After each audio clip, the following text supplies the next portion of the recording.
Kisah ini teman-teman sekalian, kalau sudah ada yang pernah dengar, anggap insya Allah review ilmu. Kalau ada yang belum dengar, anggap insya Allah tambahan iman, gitu kan. Kisah ini saya berikan nama dengan kisah sebuah terong. Gitu. Ada seorang anak muda di Damaskus, di ibu kota Syria, di zaman tabi'in dulu. Pernah datang ke sebuah masjid namanya Masjid At-Taubah. Masjid At-Taubah ini zaman tabi'in ada. Ada seorang tabi'in masyhur di situ tinggal, jadi imam juga jadi alim, mengajar tiap hari. Anak muda ini datang lalu berkata, wahai imam, imam kalau kita kiai, wahai imam, saya datang dari luar Damaskus, ya, miskin, tidak punya apa-apa, tapi saya mau belajar agama. Boleh nggak saya numpang tinggal di masjid bersama anda? Saya bantu-bantu lalu saya hidup bersama anda, maksudnya makan minum bersama anda. Kata ya syekh itu silahkan, nggak masalah. Tapi harus sabar, ya ikutin kehidupan saya, apa yang saya makan kau makan, apa yang saya minum kau minum. Kata anak muda ini, baiklah. Anak muda ini cerita, dia bilang setelah 3 bulan saya tinggal dengan syekh saya. Ternyata syekh saya ini orangnya sangat zuhud, luar biasa. Ada makanan makan, tidak ada makanan puasa. Dan hari ini sudah 3 hari kami puasa. Buka puasa sahur dengan sebutir kurma segelas air, buka puasa juga begitu. Tapi ini sudah hari ketiga, syekh saya masih kuat, saya sudah tidak kuat lagi, dia bilang. Saking tidak kuatnya saya bungkukkan punggung saya, menekan perut saya supaya lapar saya hilang. Dalam keadaan begitu, syaitan datang menggacaukan pikiran saya sambil berkata, wahai anak muda, di benak saya terlintas, sekarang sudah halal buat kau mencuri makanan. Kalau kau tidak curi makanan, kau mau makan dari mana? Akan mati kelaparan. Minta sama gurumu, gurumu nggak punya. Minta-minta sama orang, gurumu larang minta-minta sama orang. Sekarang kau curi makanan sepotong roti, yang penting tidak mati kelaparan. Dia bilang dalam kondisi saya berkecamuk pikiran syaitan begitu, saya berpikir mencuri makanan di rumah di sebelah masjid. Zaman dulu teman-teman sekalian, dinding masjid tidak seperti kita sekarang ada tembok. Jadi zaman dulu itu bisa dari tanah liat, atau kalau mau kuat, batang kurma ditebang atasnya, ditebang akarnya, ditancapin, lalu didempet-dempetin. Jadi dinding yang kuat. Dan rumah orang sama masjid berdempetan dindingnya. Dia naiklah dinding masjid, dari belakang masjid dia naik mau mencuri makanan. Di rumah yang pertama dia mau masuk mencuri di sebelah masjid, itu dia lihat ada 3 perempuan yang tidak tutup auratnya, lagi nonton kulit domba. Dia alihkan pandangannya karena dia tahu yang bukan mahramnya haram untuk melihatnya. Dan itu bukan tujuannya, dia ingin cari makanan.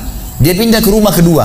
Waktu dia pindah ke rumah kedua, dia lihat dari atas rumah karena pakai pelapa-pelapa kurma, jadi kelihatan nggak ada orang, tapi ada bau masakan. Karena laparnya dia turun ke dalam, dia masuk ke dapur, ditemukan ada panci yang lagi dipakai masak dengan kayu bakar. Di dalamnya ada, waktu dia buka, air yang sedang direbus 2 buah terong yang sudah matang. Karena lapar sekali, diambil sama dia terong 1 lalu digigit. Sementara dia kunyah teman-teman sekalian, dia bilang, dia ceritakan nantinya, waktu saya sebentar kunyah dan sangat lapar, saya sudah buru-buru ingin menelannya, tapi tiba-tiba muncul ketakwaan saya pada Allah. Muncul ketakutan saya pada Allah, kepatuhan saya sama Allah. Lalu saya berkata dengan diri saya, subhanallah, syaitan berhasil membuat saya melakukan 3 dosa sekaligus. Yang pertama, masuk rumah orang tanpa izin, dosa. Yang kedua, mencuri, mengambil terong itu. Dan yang ketiga, saya sedang memakan makanan yang haram. 3 dosa sekaligus. Maka dia bilang, tidak mungkin Allah membuat saya mati kelaparan karena meninggalkan yang haram. Karena Nabi Muhammad SAW sudah bersabda, man taraka sya'ni la abdalahu khairan min. Siapa yang meninggalkan sesuatu karena Allah, Allah akan gantikan yang lebih baik darinya. Lalu saya lempar gumpalan makanan terong itu ke lantai dapur tersebut, lalu saya kembali ke masjid. Dan masih ada pengajian, saya tidak bisa tangkap apa yang sedang dibahas karena laparnya. Waktu bubar pengajian, dia bilang, guru saya duduk di kursinya, saya pun duduk di tiang salah satu masjid. Ada satu orang tua di belakang masjid. Lalu masuklah seorang wanita dari pintu masjid bercadar, berbicara dengan guru saya sambil guru saya menundukkan pandangannya. Setelah itu guru saya mengangkat kepalanya lalu melihat ke arah saya dan memanggil, kesinilah muridku. Datanglah saya, kata anak muda ini. Lalu ditanya oleh guru saya, apa kau sudah menikah?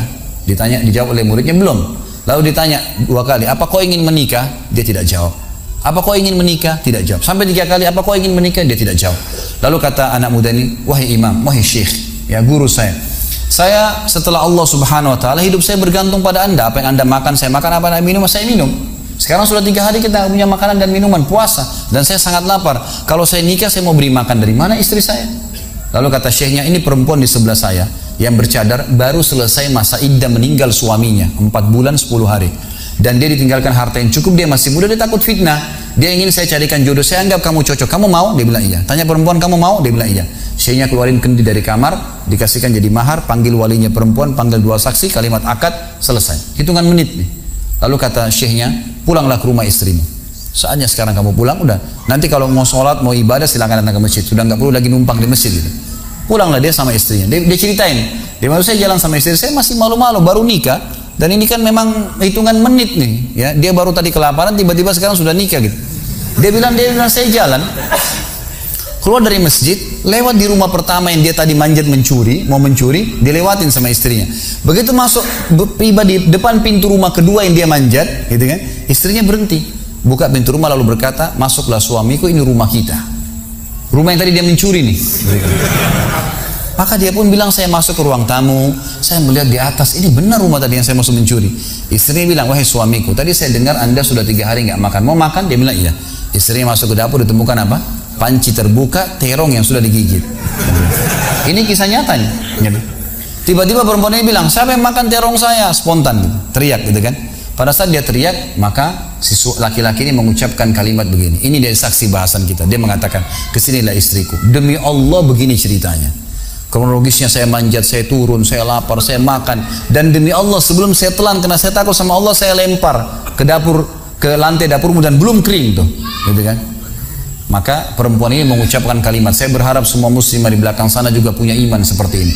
Kata para ulama, ucapan wanita ini perlu diukir dengan ukiran emas, karena menandakan iman yang luar biasa. Kata dia, wahai suamiku, engkau meninggalkan segumpal makanan haram. Allah jadikan makanan itu, pancinya, rumahnya, pemilik rumahnya jadi milikmu sekarang. Allah bukan hanya hilangkan laparnya, makanannya dikasih, pancinya, rumahnya, pemilik rumahnya sekarang jadi milik dia. Orang yang bertakwa kepada Allah diberikan jalan keluar, teman-teman sekalian. Jadi bertakwalah sama Allah, hanya patuh dan tunduk kepadanya. Semua yang baik di mata Allah, semua yang buruk juga di mata Allah SWT. Dan jangan pedulikan urusan dunia ini, jalankan sesuai dengan apa yang Allah SWT inginkan. Allahu a'lam. Mungkin